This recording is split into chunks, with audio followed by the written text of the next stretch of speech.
মানুষ ধর্ম প্রচার করে, আমি তো মনে করি ধর্ম প্রচার উন্মুক্ত হওয়া দরকার। ধর্ম প্রচার উন্মুক্ত হওয়া দরকার। ধর্ম প্রচার করে তাওহীদ সম্পর্কে একদিনও কথা বলে না, শিরক সম্পর্কে একদিনও কথা বলে না। বড় বড় মাহফিল হচ্ছে, বড় বড় ইজতেমা হচ্ছে, বড় বড় আয়োজন হচ্ছে, বড় বড় সেখানে প্রোগ্রামের আয়োজন হচ্ছে, বাংলাদেশের আলেম ওলামারা গিয়ে সেখানে বক্তব্য দিচ্ছে। বক্তব্য হচ্ছে শুধুমাত্র কোরআন এবং সহিহ হাদিসের বিরুদ্ধে বক্তব্য, বক্তব্য হচ্ছে শুধুমাত্র পিস টিভির বিরুদ্ধে বক্তব্য।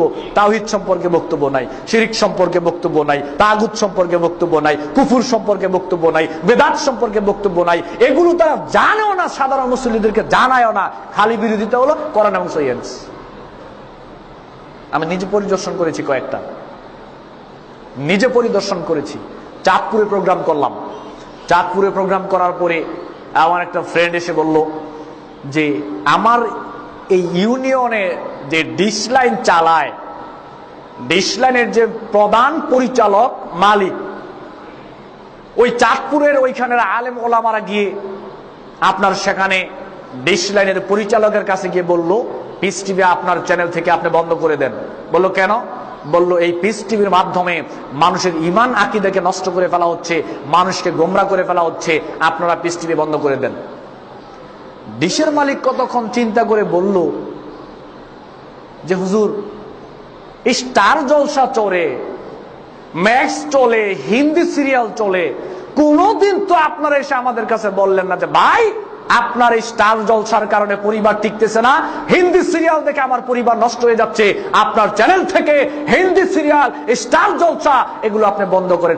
একদিনও তো দেখলাম না আপনারা হুজুররা এসে আমাদেরকে এই কথা বলতে। আমি বললাম আলহামদুলিল্লাহ, সাধারণ মানুষ বুঝে কিন্তু হুজুর বুঝে না।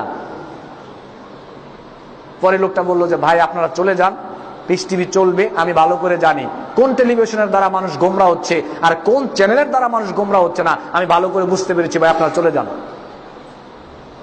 আশ্চর্য ব্যাপার দেখেন,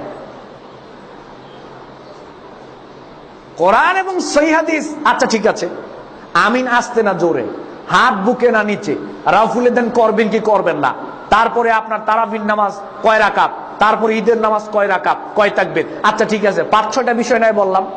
এই 5-6টা বিষয়ের মধ্যে নাও একটু মতানৈক্য হচ্ছে, আপনাকে বলা হচ্ছে এইটা করেন, আপনি বলছেন না। এই 5-6টা বিষয়ের কারণে আপনি এত বিরোধিতা করেন, আর বাকিগুলো যাবে কোথায়? মাজারের বিরুদ্ধে আপনার জবান থেকে কথা বের হয় না, শিরকের বিরুদ্ধে আপনার জবান থেকে কথা বের হয় না, মাজারের বিরুদ্ধে আপনার কথা হয় না, শিরকের বিরুদ্ধে কথা হয় না। আমি তো দেখলাম দুইটার সাথে আপনার সম্পর্ক আছে। আশ্চর্য হয়ে যায়, এখন বর্তমানে দিন প্রচার করা অনেক কঠিন হয়ে যাচ্ছে, দিন প্রচার করা অনেক কঠিন হয়ে যাচ্ছে।